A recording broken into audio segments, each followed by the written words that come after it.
Have you ever wondered, what's the big deal about Israel? What's the big deal about Israel? What's the big deal about Israel? Why is this tiny country always in the news? And why do other countries want to wipe it off the map? Or maybe you've asked, why have the Jews been so mistreated throughout history? Even today, why is anti-Semitism growing around the world? Or how about this? Why should we care? To answer those questions, let's go back to the beginning. God's entire plan of redemption began with the covenant.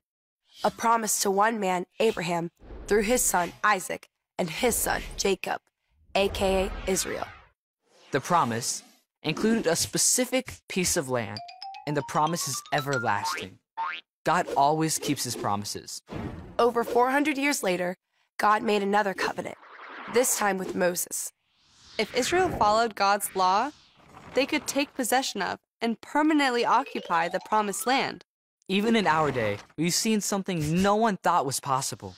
In 1948, the Jewish people reestablished the nation of Israel. God always keeps his promises. And he made another one, a third covenant, with King David. God said that David's kingdom would be established forever through the coming Messiah. We know that future king to be Jesus. That's why Matthew called him Son of David. There's coming a day when his promises to Abraham and David will be fulfilled together. This is made possible because of the new covenant. This new promise was sealed with the blood of Christ Jesus. One day, Jesus will reign from Jerusalem. Isaiah said this new kingdom would be the center of global rule. And Paul said when Jesus returns, all Israel will be saved. God always keeps his promises. So, if you want to know the answers to those questions, God made a promise, and the enemy has done and will do everything in his power to destroy Israel and her people.